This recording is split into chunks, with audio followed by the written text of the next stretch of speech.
ഇടതുപക്ഷ സംഘടനകൾ ആഹ്വാനം ചെയ്ത ഭാരത് ബന്ദ് ദിനത്തിലാണ് യാതൊരു പ്രകോപനവും കൂടാതെ കൂട്ടുകാരോടൊത്ത് സംസാരിച്ചു കൊണ്ടിരുന്ന 19 വയസ്സ് മാത്രം പ്രായമുണ്ടായിരുന്ന സഖാവ് കുട്ടിപ്പയെ കുത്തിക്കൊലപ്പെടുത്തുന്ന സാഹചര്യം ഉണ്ടായത്. തന്റെ യൗവനകാലത്ത് പ്രസ്ഥാനത്തിനു വേണ്ടി രക്തസാക്ഷിത്വം വഹിക്കുന്ന സമയത്ത് നേരത്തെ സൂചിപ്പിച്ചതുപോലെ പ്രത്യേകിച്ച് പ്രകോപനം ഒന്നുമില്ലായിരുന്നു. എന്തായിരുന്നു പ്രകോപനം? പിന്നെ എന്താണ് കുട്ടിപ്പയെ കൊലപ്പെടുത്താൻ ലീഗിന് അങ്ങനെ ഒരു ആലോചന ഉണ്ടായത്?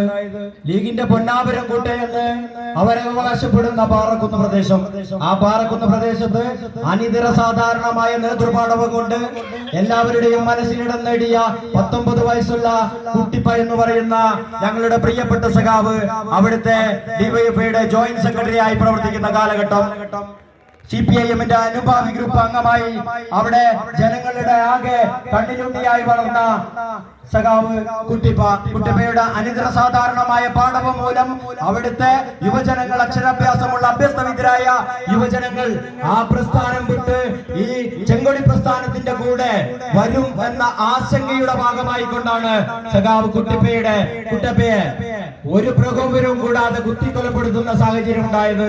കുട്ടിപ്പയെ കൊലപ്പെടുത്തിയ ലീഗിന്റെ രാഷ്ട്രീയം ഇന്ന് ഓരോ ദിവസം കഴിയുമ്പോഴും അങ്ങേയറ്റം നിലംപരിശാകുന്ന കാഴ്ചയാണ് ഈ കേരളത്തിലും ഈ സമകാലീന രാഷ്ട്രീയത്തിലും നമുക്ക് കാണാൻ വേണ്ടി സാധിക്കുന്നത്.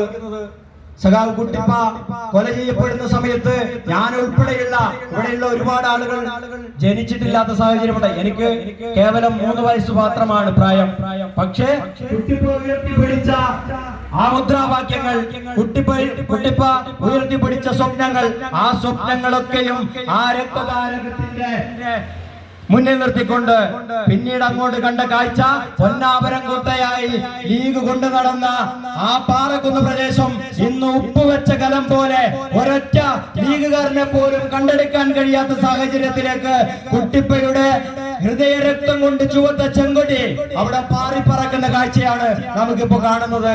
കുട്ടിപ്പയുടെ പ്രസ്ഥാനം ഇന്ന് ഒരു ബദൽ തീർത്തുകൊണ്ട് ഈ ഇന്ത്യൻ രാഷ്ട്രീയത്തിനകത്ത് മുന്നോട്ട് പോവുകയാണ്. അതേ സമയത്ത് ലീഗ് കുട്ടിപ്പയുടെ കൊലപാതകളുടെ രാഷ്ട്രീയം എന്താ ഇപ്പോഴത്തെ സാഹചര്യം എന്ന് പറയുന്നത്? കുട്ടിപ്പയുടെ രാഷ്ട്രീയം ഇന്ന് ഏത് മഹാദുരന്തത്തെ പോലും മുന്നിൽ നിർത്തിക്കൊണ്ട് പണം പിരിക്കാനുള്ള ഒരു സാഹചര്യത്തിലേക്ക് അവരുടെ രാഷ്ട്രീയം മാറുകയാണ്. അന്ന് കുട്ടിപ്പയെ കൊലപ്പെടുത്തിയതിനു ശേഷം അതിനെ ന്യായീകരിക്കാൻ വേണ്ടി മാത്രം അവർ പണം പിരിച്ചതായിട്ടാണ് നമുക്ക് അറിയുന്നത്. അന്ന് ആ പ്രദേശത്തിനകത്ത് നമ്മുടെ സഖാക്കൾക്ക് ഒരു ദിനാചരണത്തിന് പോകുമ്പോൾ പോലും അവർ ചെയ്തിരുന്ന ഒരു കൃത്യം എന്ന് പറയുന്നത് കുപ്പിച്ചില്ലൊക്കെ പൊട്ടിച്ച് നടക്കാൻ കഴിയാത്ത സാഹചര്യം ഉണ്ടാക്കാം. മറ്റു കാര്യങ്ങളൊക്കെ ഇവിടെ വന്നിരിക്കുന്ന സഖാക്കൾ വളരെ വ്യക്തമായി സൂചിപ്പിക്കുമെന്നുള്ളത് കൊണ്ട് ഞാൻ അത്തരം കാര്യങ്ങളിലേക്ക് കടക്കുന്നില്ല. എന്നിൽ അർപ്പിച്ച കർത്തവ്യം എന്ന് പറയുന്നത് സ്വാഗതം പറയുക എന്നുള്ളതാണ്.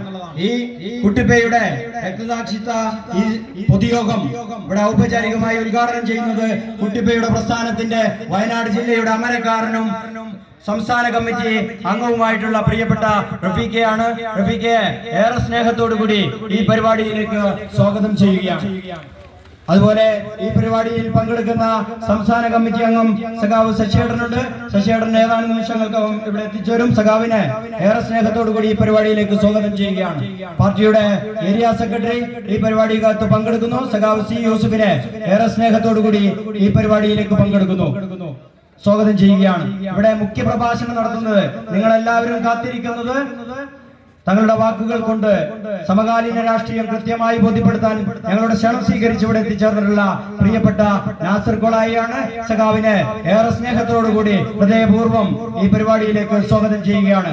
ഇവിടെ പങ്കെടുത്തുകൊണ്ടിരിക്കുന്ന പാർട്ടിയുടെ ജില്ലാ കമ്മിറ്റി അംഗം സഖാവ് സെയ്ദുക, അതുപോലെ പാർട്ടിയുടെ ഏരിയ കമ്മിറ്റി അംഗങ്ങളായ പ്രസാദേട്ടൻ, ഇവിടെ എത്തിച്ചേർന്നിട്ടുള്ള മമ്മിക്ക, പഞ്ചായത്ത് പ്രസിഡന്റ് അനസ്രോസ്ന ഷഫി,